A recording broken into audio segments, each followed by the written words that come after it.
എന്തുകൊണ്ടോടെ സ്വാമി ദേവിക രക്ഷപ്പെട്ടു പോയത്? സംഭവിക്കാൻ പാടില്ലാത്തതല്ലേ ഇന്ന് സംഭവിച്ചത്. ദേവിക പുല്ലുപോലെ പുറത്തിറങ്ങി, ശരത്തകത്തും പോയി. എന്താ അതിന് കാരണം? അവൾ വല്ല മന്ത്രവാദം പഠിച്ചിട്ടുണ്ടോ? അത് പ്രയോഗിച്ചിട്ടാണോ നമ്മൾ ഉണ്ടാക്കുന്ന ഓരോ കുരുക്കി നിന്ന് അവൾ രക്ഷപ്പെട്ട് വരുന്നത്? അതൊന്നുമല്ല തങ്കച്ചി കാരണം. ഈ ലോകം എങ്ങനെയാ പ്രവർത്തിക്കണെന്ന് അറിയോ തങ്കച്ചിക്ക്? പോലീസും കോടതിയൊന്നും ഉള്ളതുകൊണ്ടല്ല. ഈ ലോകം പ്രവർത്തിക്കുന്നത് കോസ്മിക് ലോ ഉള്ളതുകൊണ്ടാണ്. കോസ്മിക് ലോയോ? അതേത് ലോ? അതാണ് ശരിക്കുള്ള ലോ. ദൈവത്തിന്റെ ലോ, പ്രപഞ്ചത്തിന്റെ ലോ. ദൈവത്തിന്റെ കയ്യിലൊരു പുസ്തകമുണ്ട്. ആ പുസ്തകത്തിൽ നമ്മൾ ഓരോരുത്തരും ചെയ്യുന്നത് എഴുതി വെക്കുന്നുണ്ട്.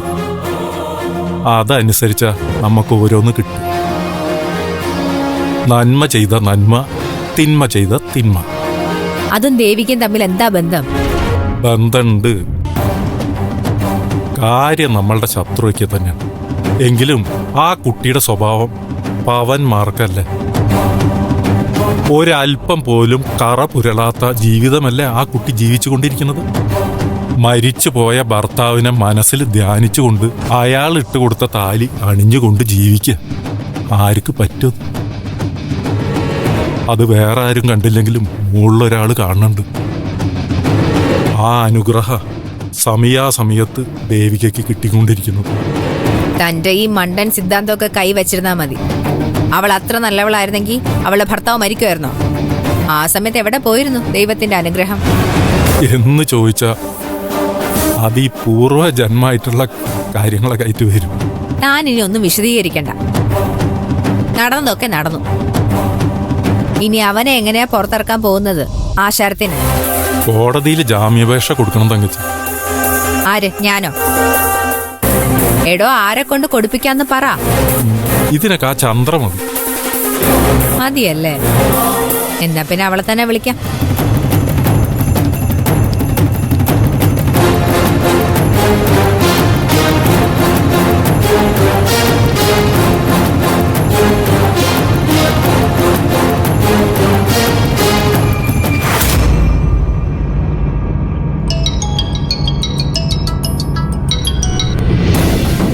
പറയ് തങ്കച്ചി.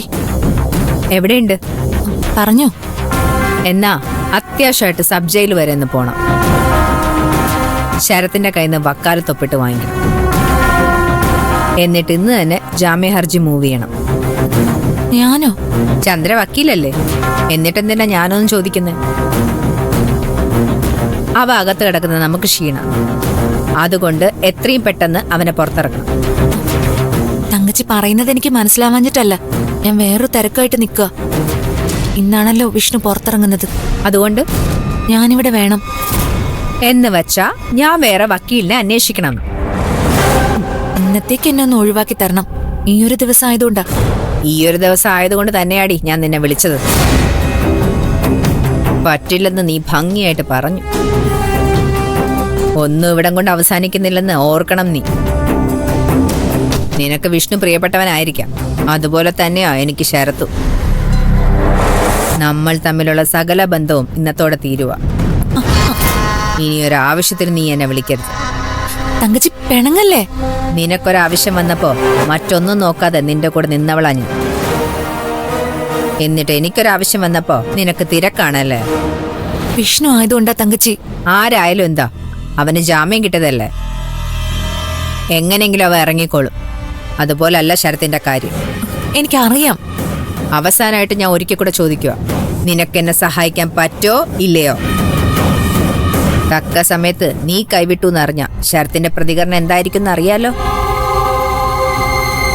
നിന്റെ കാര്യം പിന്നെ പോക്ക. ആലോചിക്ക്, എന്നിട്ട് എന്നെ വിളിക്കും.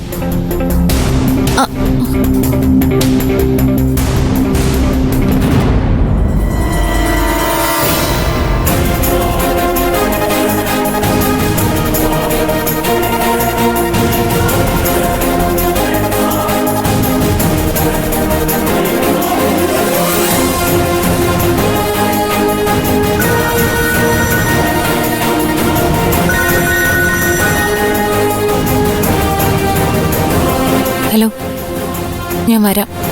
അങ്ങനെ വഴിക്ക് വാ. ഇതാദ്യമേ പറഞ്ഞിരുന്നെങ്കിൽ എന്റെ വായിരിക്കുന്ന കേൾക്കേണ്ടി വരില്ലായിരുന്നു. ചെയ്യേണ്ട എന്താന്ന് ഞാൻ പറയാം, അങ്ങനെ ചെയ്താൽ മതി. ശരി.